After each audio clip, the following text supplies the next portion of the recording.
Hi everyone, Etta here. I posted on my community page that I was going to try to make a quick video because of the outpouring of support and love that I've received from my last video, where it kind of got really raw and just put stuff out there about myself, and so many of you could relate. So many of you found it helpful, and that made me feel so good, to know that I'm not alone. I will say that it broke my heart at the same time to know that there are some of you out there that struggle with either some of the same things that I struggle with, or maybe even some different things. It's really, really tough. And I did receive quite a few private messages because some people don't want to know, don't want all their stuff to be known, right? And that's understandable. But something that I noticed, something that kind of clicked with me, I guess. My husband has had conversations with work friends, and I thought about it, and I thought, not, I don't want to say all men, right? All guys or whatever. But it's more of a general thought that guys seem to be the type who talk about all kinds of things, right? They like to be silly. They like to, sometimes they can be kind of raunchy. They like to say all kinds of things. And again, not being picking on guys, but guys seem to be very adventurous. They're the ones who in the youth, like I'm talking about my boys, in their youth did a lot of things, right? So, and they can laugh about those things now, maybe. So I know my husband has told me, oh yeah, I was talking to the guys, and they talk about, what dumbassery thing has your kid done today, or lately. And it's not just Larry and our kids, but some of the other ones. And I thought about that, and I thought about the private messages, or like the fact that I hadn't said anything. And I thought about, again, more of a general statement, but I know growing up for me, it was, you're going to be ladylike, you're going to be proper, right? Prim and proper, and you're going to act a certain way. I mean, I was, not just me, but my sisters were brought up very strict, right? You will not embarrass this family. You will not do this. You will not do that. And of course, we're three girls, so there was no boys in the house to be any different. But, we're taught, at least, the way I remember, we're taught to be, respectable, to be presentable, to, your house should be neat, right? I remember my mother saying things to me, because there was a time in my life where I had to cook dinner every night, and there was a time when my older sister had to cook dinner every night, and there was a time where we both did it. And I don't like to cook now, especially because of that. And I am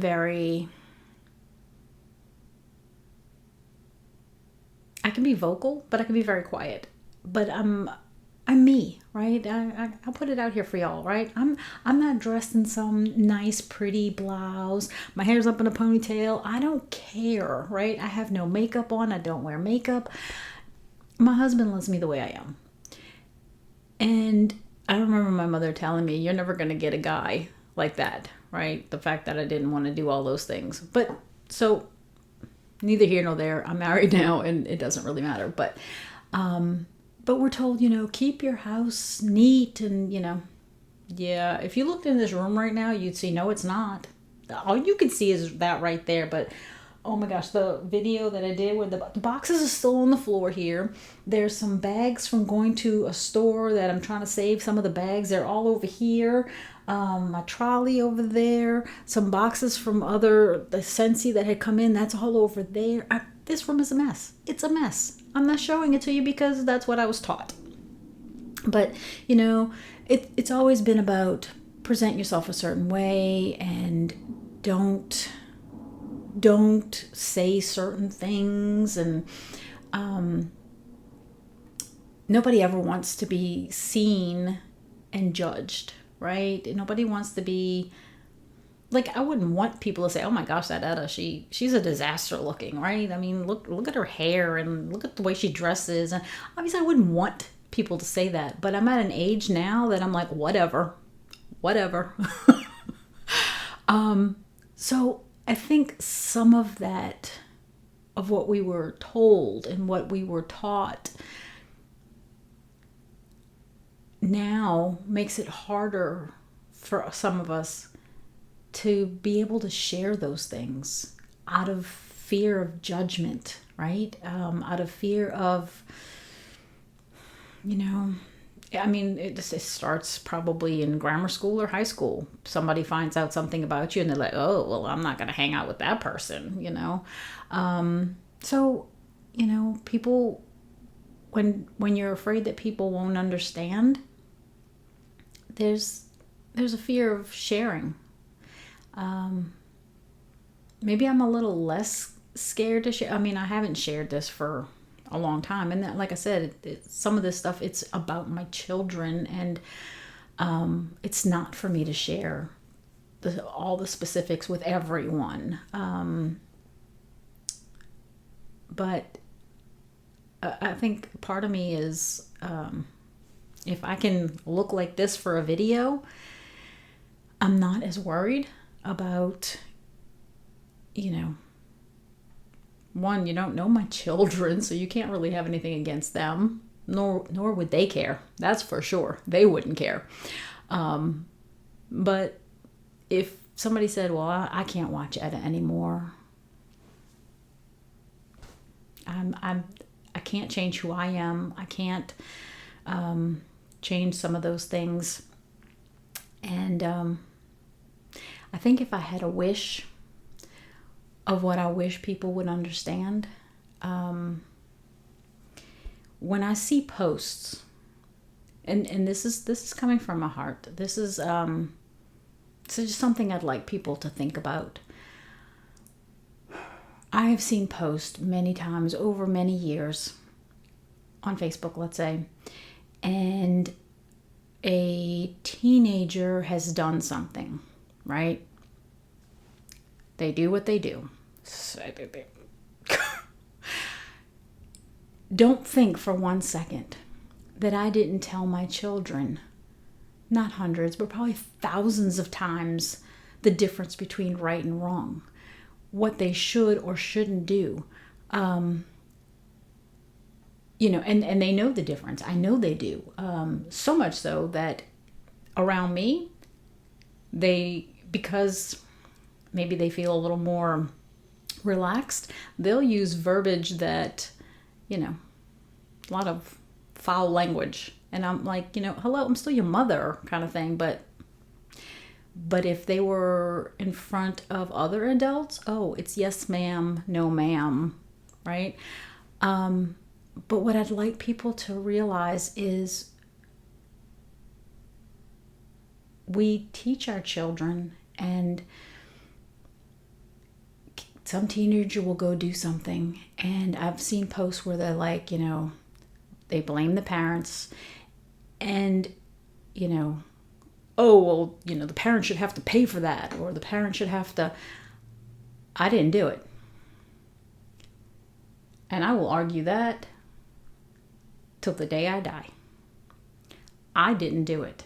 I taught them right from wrong. I'm not going to be responsible. I'm not going to be punished for what I already have been punished. I've had to pay for things because of things that my boys have done. But I get tired of seeing those kind of posts of blame the parent and they should have to pay for everything. No. I can go on about those kind of things in a lot of posts that I see. Believe me, parents suffer enough. Parents deal with a lot. And I'm not saying that there aren't parents out there who don't show love to their children. Like I told my kids growing up, if I punish you, if I'm telling you, if you feel like I'm yelling at you, it's because I care. It's because I love you. And I told them, if I didn't love you, I'd just let you do whatever. And unfortunately, there are parents out there who just let their kids do whatever and just don't care. But you can't tell parents that do care, who are already suffering, that it's their fault. Believe me, they already feel like it's their fault. Anyways, I'm going off on a tangent. I really just wanted to say thank you so much for letting me know that I'm not alone, that you're out there, and that you've been suffering, possibly in silence also. I want you to know you're not alone. I'm here with you. Believe me, I heard from quite a few people, and we're not alone. All of our kids are not perfect. All of our lives are not perfect. So thank you. Thank you so much. That truly touched my heart. It really helped to make me feel better. Am I completely better? No, I'm still working through those things that have me sad. And from time to time, I'm going to have some really sad days when when things aren't going the way I'd like. And I have to keep hoping that, and reminding myself that it's in God's time, not mine. It's His will, not mine. And I think this time right now is actually teaching me even more about that. Teaching me to humble myself and remember that it's not about me at all. It's not about any of us, actually. It's about Him. And again, I know some people don't believe and maybe, don't want to hear it, but He is the creator. Everything is about Him and His glory, and that's what it's supposed to be about. And so I get mad at myself when I do kind of start making it kind of about me. It's like, stop it, in the back of my mind, I'm like, I'm sorry, stop it, because it's not supposed to be. But I'm here for you. I appreciate you. I can relate to you. And thank you so much for letting me know that I'm not alone either. And I truly appreciate it. I can't even express how grateful I am for all the words of encouragement that I received, for the words of relatability that I received. It meant so much to me, and I will pray for all of us that His will align, that we will be in line with His will, right? Not that He's going to do what we want, but that we will learn to be able to accept His will, which is the way it should be. So anyways, I'm rambling way too much. I need to go. I just got off of work. So I'm already kind of like, the brain's already off. Anyways, thank you so much. Thank you, thank you, thank you, thank you. And those words almost feel empty to me, because the gratitude that I feel is way more than just the words thank you. But Scooby and I are going to say, we'll see you later. Thank you again. Love y'all all so very much, and stay strong. Message me if you feel you need somebody to just talk to. If you just are having one of those days and you just need somebody to hear it, I can listen. I may not be able to fix it, but I can listen. So, till next time. Talk to you later. Bye.